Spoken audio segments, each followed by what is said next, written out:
have some fun before we actually get to critical points. It seems like, we're getting loosened up here. If this is my f of x function, what is, and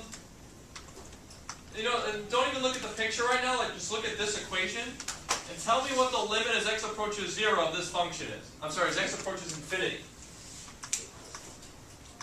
Not looking at the graph, just look at this.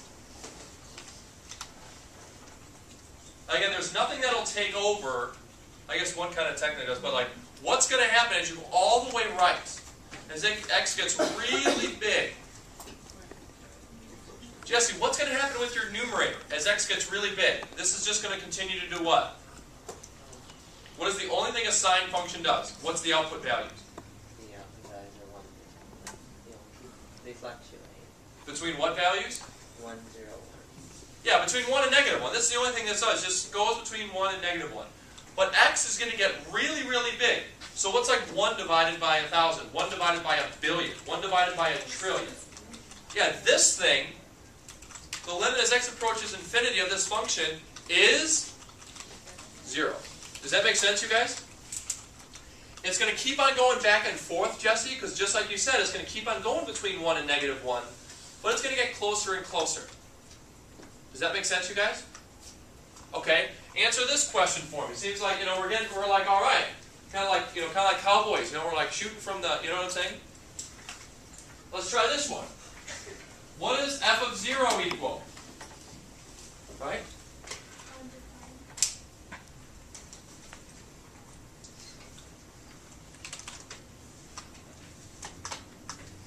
What is f of 0? What is that asking? Roxana, what's that question asking? You plug it in, what's the y value? What is it? Yeah, it's no good. Okay? Okay, what is the limit as x approaches 0 of f of x? Talk about that one in your group. What is the limit as x approaches 0 of sine x over x? Talk about it in your groups. The limit as x approaches 0 of sine x over x. Which one? This one.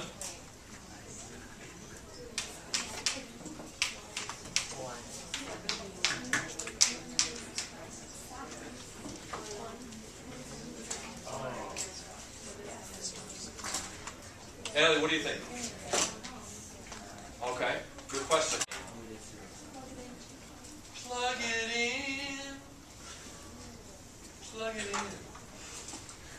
When you plug in 0, that's the first thing you do when you evaluate the limit at a point. You plug it in and what do you get? Well, here we go. Sine of 0. What's the y length of this reference triangle? E. What's the sine of 0? 0. Okay, so you get 0 over 0. What does that mean? No.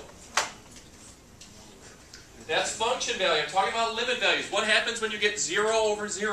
What do we call that? Indeterminate form. Meaning you can't determine what the heck the limit is yet. If you plugged in your value, your x value, and you got a number, that's the limit value. If you plugged in your number and you got a number divided by 0, that's undefined. That is a horizontal asymptote. If you plug in and you get 0 over 0, indeterminate form, a little more investigative reporting to do. So in this one we looked at the graphs. One thing we did was that chapter 8 thing, L'Hopital's rule. Do you guys remember that? What is that?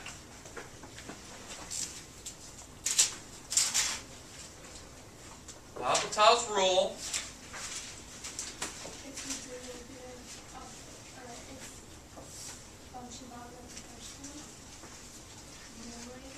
Yeah, you're evaluating some limit at some value. And you get the 0 over 0 form. Only when you get 0 over 0 form. That this limit will be the same as the limit of the derivative of the numerator divided by the derivative of the denominator. Now, something to keep in mind. Do you see, I'm not asking for what the derivative of this function is. Do you see that, Michelle? I'm not asking that question at all, because otherwise I'd be completely breaking quotient rule. The only thing I'm doing here is I'm trying to evaluate a limit. I'm using this little neat technique to do that.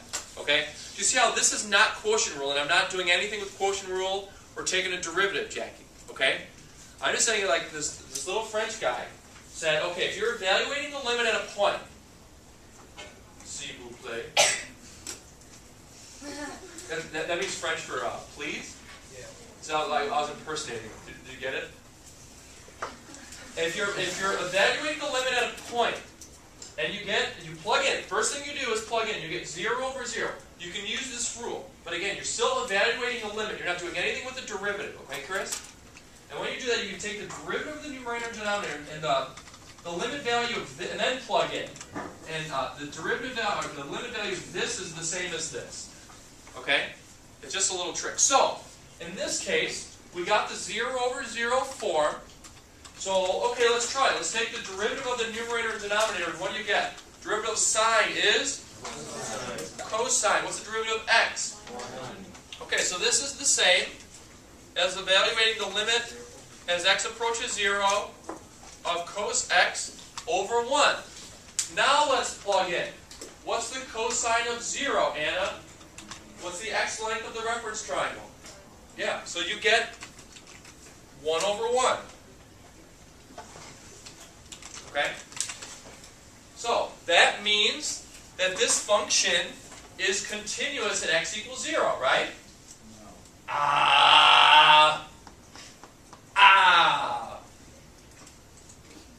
Why not? Yes. No. Why is this function not continuous? Because it's approaching 1, but there's no value of 1. Yeah.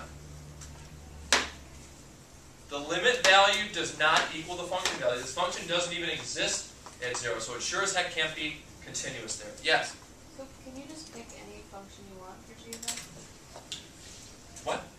For g of x, This thing? G of x is like denominator. Yeah, this is the numerator and denominator of this thing. So anything of this form, where you got some function, the sine x function, divided by some function, x. So if when you evaluate the limit, you get 0 over 0, you can say, oh, okay. Another way you can look at the limit value is take the derivative of this and the derivative of that. Where like those are the same functions. Oh, I get it. Cool? So that's when you get this. And then you can plug in, and this is the same as this. And as we look at this one graphically, where you see the kind of mountain go like that. Okay? So this was fun. So again, not continuous at 0. So okay, so that was all a bunch of good stuff there. The question I asked is, where's my critical points at? What do I need to do in order to find the critical points of the sine x over x function? Johnny? Yeah, and? Or? Yes, do it. So we still got to answer our question. Those were just sort of kind of fun things we like doing just because, Friday night we missed it because we were off.